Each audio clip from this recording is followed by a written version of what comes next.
The global geopolitical scene is entering a phase of profound redefinition.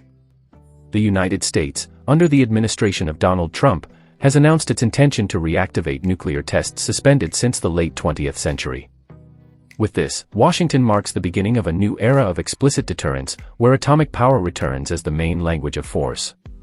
The White House's argument is clear: maintaining strategic advantage over Russia and China, two powers that in recent years have modernized their arsenal with hypersonic technologies, autonomous underwater drones, and long-range intercontinental missiles.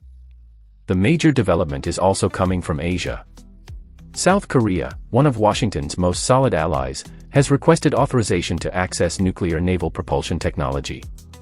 Its goal is to develop submarines capable of remaining underwater for weeks without surfacing, which would expand its surveillance and deterrence capacity against North Korea and the Beijing-Moscow axis.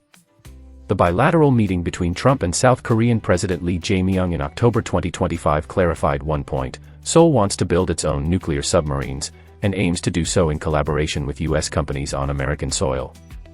This would represent an unprecedented qualitative leap, comparable only to the AUKUS agreement linking the United States, United Kingdom, and Australia. However, this step carries risks.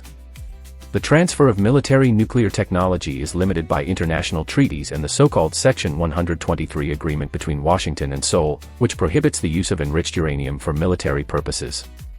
To advance, both countries would need to renegotiate these clauses, opening an intense debate in the U.S. Congress and at the International Atomic Energy Agency.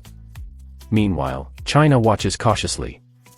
Beijing interprets this initiative as an attempt to encircle its maritime influence in the Western Pacific. In the past 5 years, the People's Liberation Army has increased its naval fleet by more than 30%, becoming the largest in the world by number of units.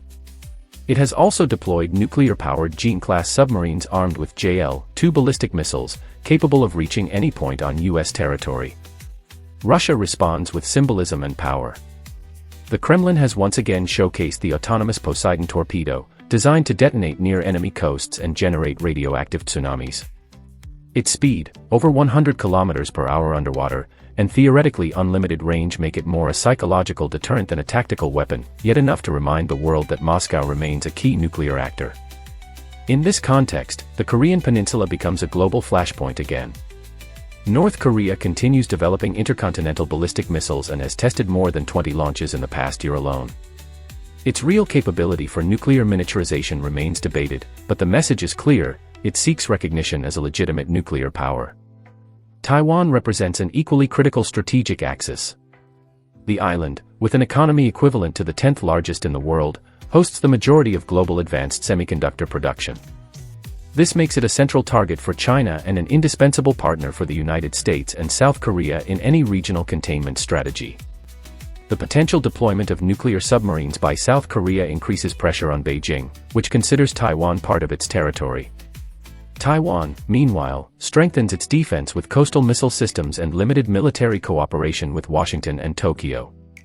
The key question arises: could Seoul's military expansion and the U.S. nuclear presence in the region trigger an open crisis over Taiwan, or will it serve as an effective deterrent? The balance of power in East Asia is shifting rapidly.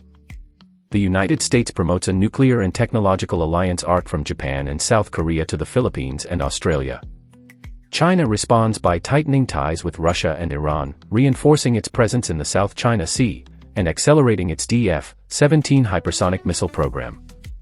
And amid all of this, the crucial question emerges: are we facing a new arms race, or the creation of a multi-layered deterrence system that, paradoxically, maintains peace through fear of conflict? Can the balance of terror remain a guarantee of stability in a world where technology multiplies the risk of human error? Today, the measure of power is not only in weapons or treaties but in the speed with which nations integrate science, artificial intelligence, and information control into their defense doctrines. Power today is measured in silicon as much as in megatons. Sources of information: Politico, Reuters, The Korea Times, Army Recognition, Rand Corporation, Size Asia Program, China Power Project, The Diplomat, Russian Ministry of Defense, International Atomic Energy Agency. If you enjoyed this video, hit the like button, subscribe to the channel, and turn on the notification bell so you don't miss any of our upcoming content. Share this video so more people can enjoy it. I'm Juan Blisa, And everything shared here is the result of meticulous research, verified through reliable and internationally recognized economic and geopolitical sources. Because truthful information is never improvised. Thank you for your support.